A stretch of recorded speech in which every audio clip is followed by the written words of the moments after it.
For as long as we've ever known, there have always been two peoples, the monkeys and the balloons.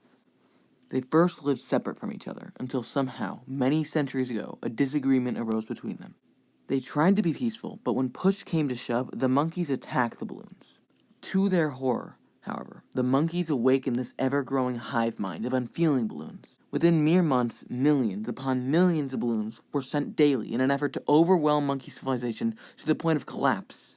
Both sides were locked in an eternal arms race of escalation, which only ever resulted in the merciless slaughter of millions. It was only a matter of time before our entire society was focused only on ending this war. Or at least, that's what they want you to think. Simplest games give the player one goal that they should always be working towards. It's basic game design and it helps focus the gameplay. For some reason, the lore of some of these simplistic Flash games is sometimes much crazier than that of AAA story-driven experiences. It sort of makes sense. Some of the most evil villains in fiction have one goal that they will try to pursue, even if the methods to do so are terrible. In the same way, some games exaggerate their goals so much that it almost becomes funny. That is, until you think about it for too long. Of course, I'm taking all of this a bit too seriously here. There are plenty of .io games where the only goal is to get bigger that have no lore whatsoever. But this video isn't discussing a game about growing. No. Today, we're talking about a game where your only purpose is to kill, destroy, and to pop those dang ceramics. At first glance, the BTD series seems like it doesn't have any lore. There's neither a single cutscene or a plot. The player is never told why the monkeys are fighting the balloons, or even when they began fighting. We're never told about any specific battles or important events. Heck, we aren't even given any evidence that the monkeys are the good guys.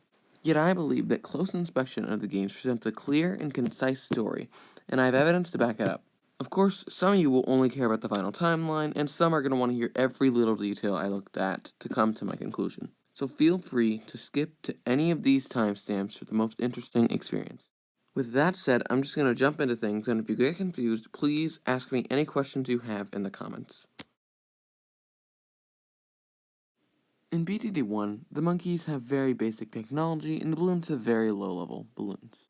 In BTD 2, the monkeys and balloons are more advanced, and the same is true in BTD 3, and this continues all the way to BTD 6.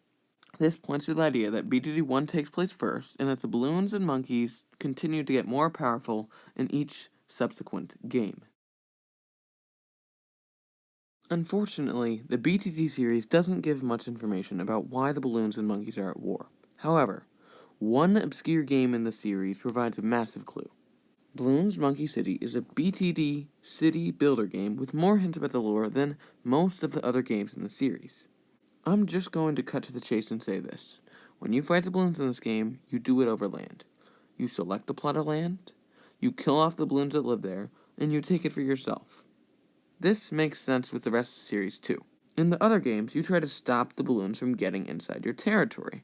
To put it simply, the balloons don't have any need for food, gold, or bananas, but they do need space to occupy, and the monkeys don't want to share.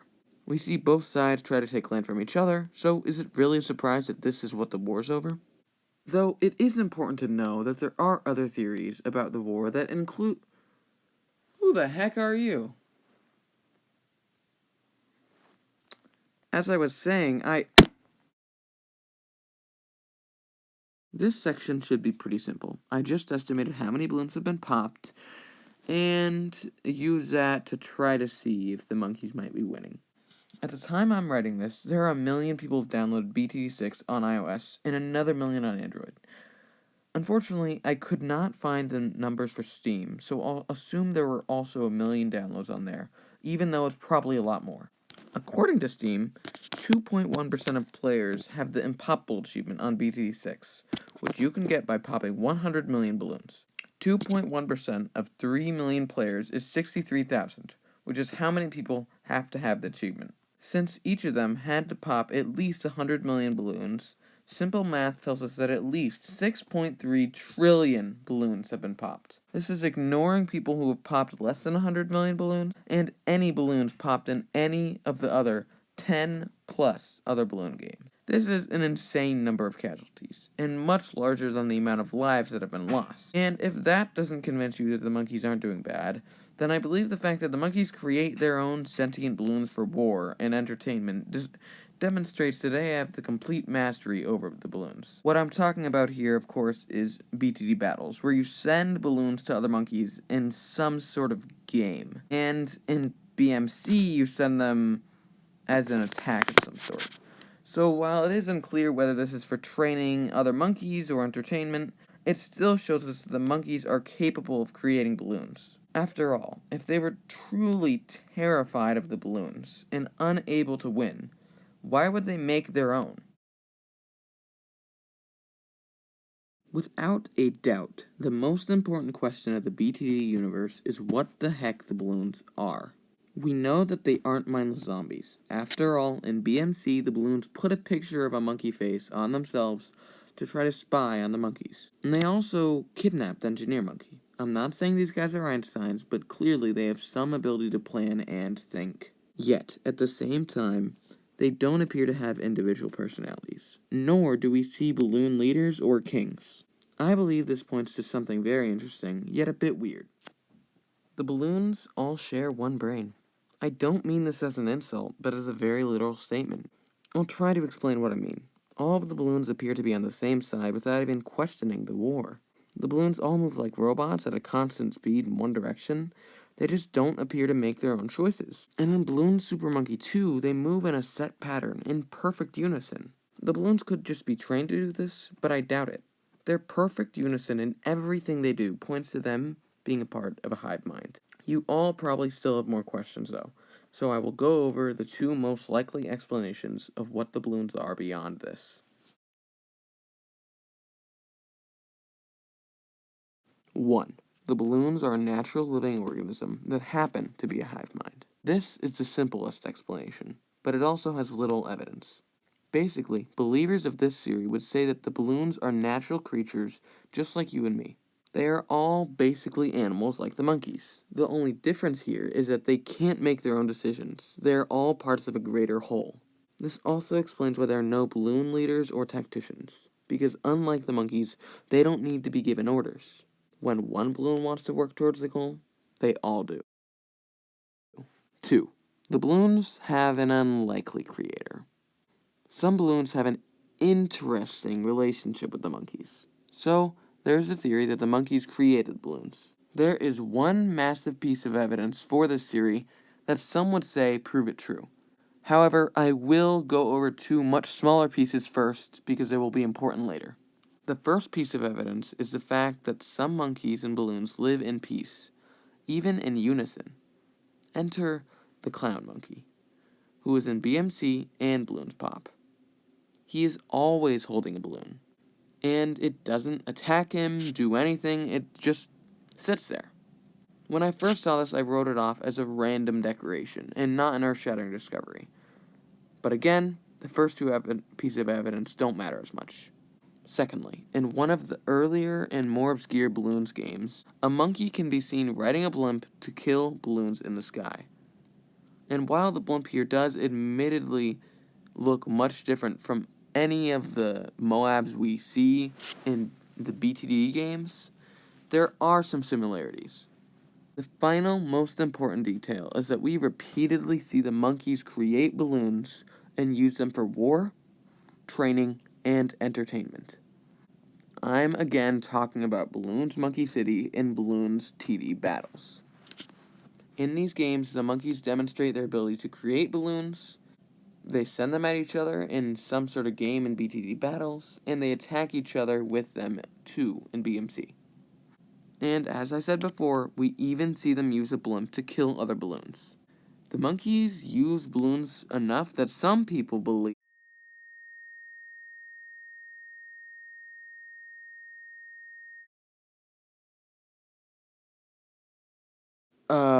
you can forget about what I was saying earlier. Let's get into the totally obvious lore that has absolutely nothing terrible under the surface. So, we may not know the exact origins of the war, but once it started, it could never be stopped. At first, in BTD 1, the war was more of a small skirmish, but everything began escalating at an exponential rate. By the end, The balloons used colossal zeppelins, and the monkeys weren't different, with nuclear bombs and sun gods. But anyway, once we get to BMC, we see something begin to shift. Instead of the war simply continuing on, it was becoming ingrained into monkey culture. In BTD Battles, we saw Battles TV, which we must assume was a TV show made for the monkeys that involved murdering balloons.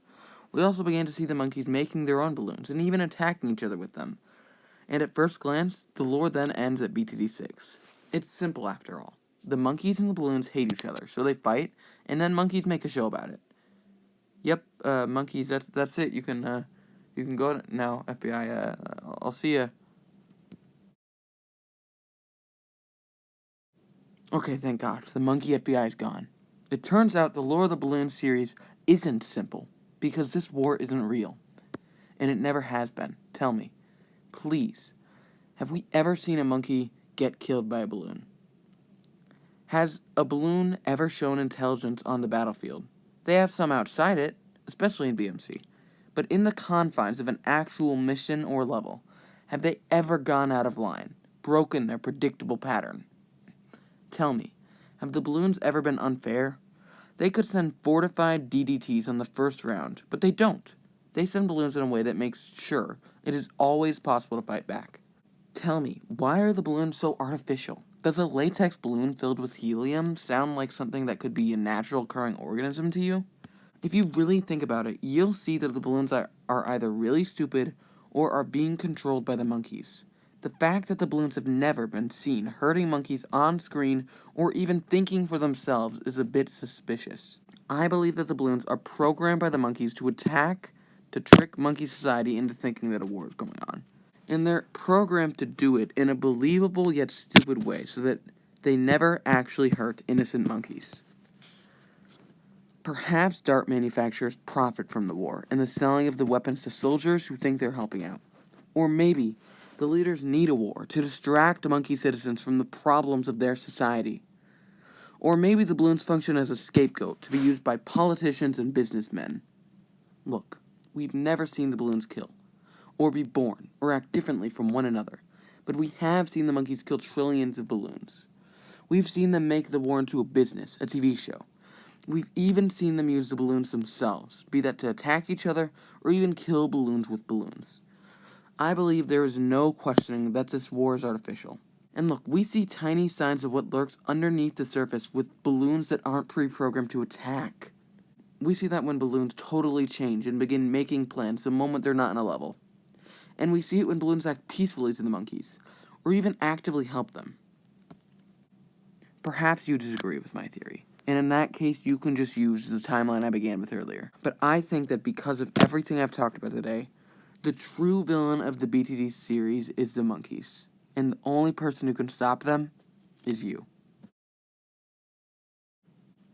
Please, like, dislike, or comment so I know how much people like this video, and so that I can make better ones in the future.